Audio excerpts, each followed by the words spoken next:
First, I'd like to start by thanking the United Nations for creating a day devoted purely to celebrating happiness, and the DPI for allowing this briefing to be entirely devoted to that topic.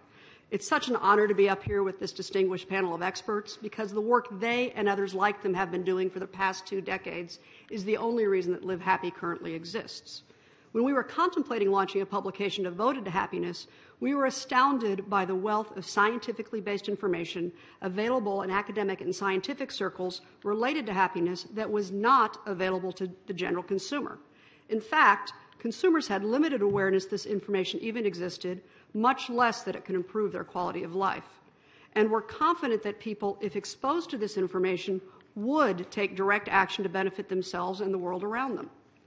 Since the launch of Live Happy in October 2013, one of our primary goals has been to gather the happiness science and studies and deliver that information to consumers in a way that they can access and apply it, hopefully helping them get closer to obtaining the one thing that virtually every individual on this planet desires, at least at some level, which is happiness.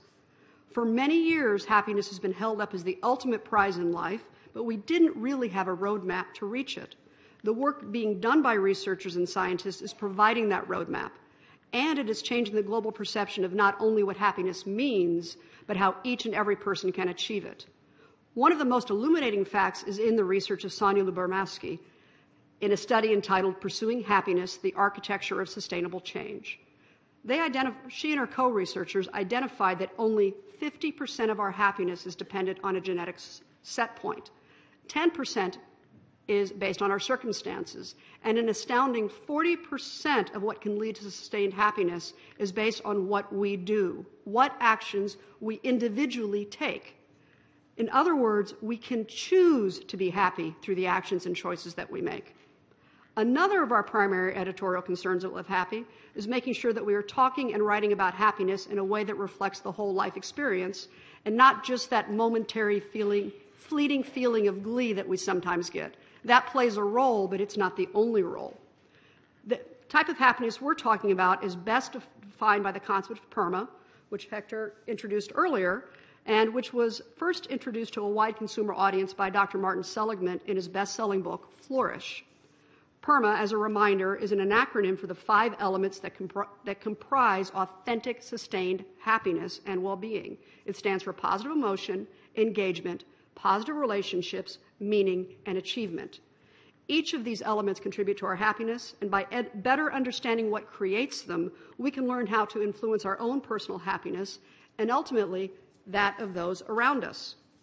At Live Happy, we are discovering that happiness, or the lack thereof, directly impacts almost every aspect of our lives, including some that are not so obvious. Research shows it affects the relationships we have, both personal and professional. It affects our health, our longevity, our income, and the way we do business. Significantly, happiness has even been found to affect the environment and the planet. In our latest issue of Live Happy, which I hope each and every one of you got in your gift bag, we looked at how positivity can save the planet. What we found was an overwhelming amount of evidence that people who are more environmentally friendly tend to be happier. A study presented by Dr. Miriam Tatzel of Empire State University at the American Psychological Association conference last year showed a strong link between happiness and pro-environmental behavior. It's that same correlation that led Dr. Catherine O'Brien to cultivate the concept of sustainable happiness, which combines the principles of positive psychology with the pro-environmental thinking. They are just 2 of many experts who believe that happiness could be the key to developing a greener, more eco-friendly mindset on a global level. What's interesting is that while people who are happier tend to naturally live a more environmentally friendly life, it's also been proven that once people seek out a more sustainable lifestyle, they actually become happier. So this is one of those chicken and the egg situations to which the answer is actually less important than the outcome. Are people happier because they're taking care of the planet? Or are they watching out for the environment because they're happy? Either way, we all win. Just as fascinating as the ecological implications of happiness are the economic ones. And as alluded to earlier, they're not necessarily what one would expect. While a certain level of income certainly contributes to well-being and happiness, it isn't the only or even the primary indicator. Much research and study has been dedicated to the correlation between wealth and happiness, and to make it extremely simple, the old adage is proven true. Money cannot buy happiness. In fact, studies have shown us that the wealthiest countries are not necessarily the happiest. Recent numbers indicate that Americans spend approximately $10 billion every year in the pursuit of happiness.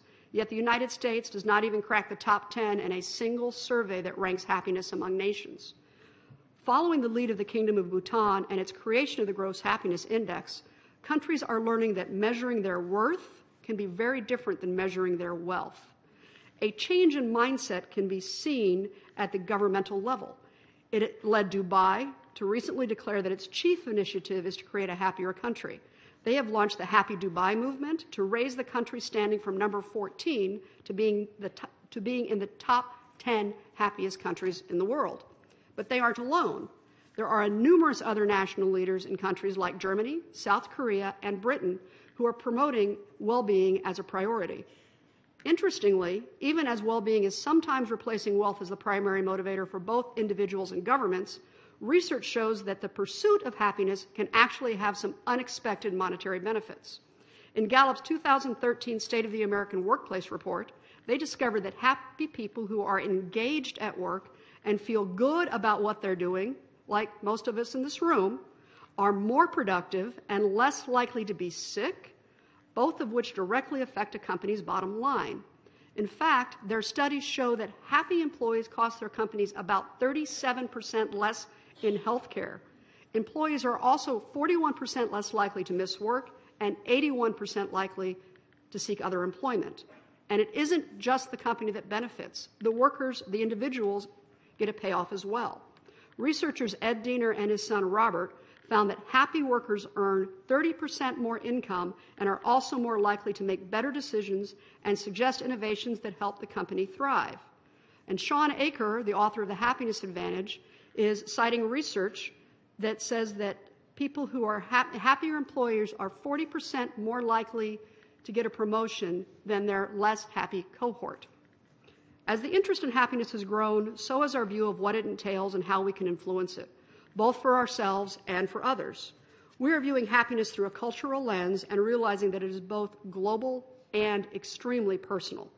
And while we still have much to learn about happiness and where it can take us, the one thing we know with certainty is that a commitment to happiness from each and every one of us will make a difference on a worldwide level. At Live Happy, we continue to be encouraged by the enthusiasm of our readers and the response to our message. We are proud to be an outlet for the diverse and compelling research in the field of happiness and well-being, and we are honored to be able to create and deliver that vital information to the community of people who are interested in creating a happier world. Earlier, I mentioned the power of choice in creating happiness. Tomorrow, as part of the celebration, I'm asking you to choose to share happiness. Live Happy is placing happiness walls in 40 cities across North America, and many more individuals are building happy walls in schools and in their workplaces and other community areas. And what we're doing at those walls is encouraging people to post how they are sharing happiness. The science shows us that even small actions like smiling, saying good morning, saying thank you, opening a door, writing a letter of gratitude, improve the happiness not only of the recipient, but also of the giver or the person who's taking these actions. We are also leading a social Happy Acts conversation in partnership with other global organizations where people around the world are declaring online how they're spreading happiness. I'm asking you to help make the world a happier place by visiting happyacts.org and sharing how you will make a difference for happiness. Thank you very much.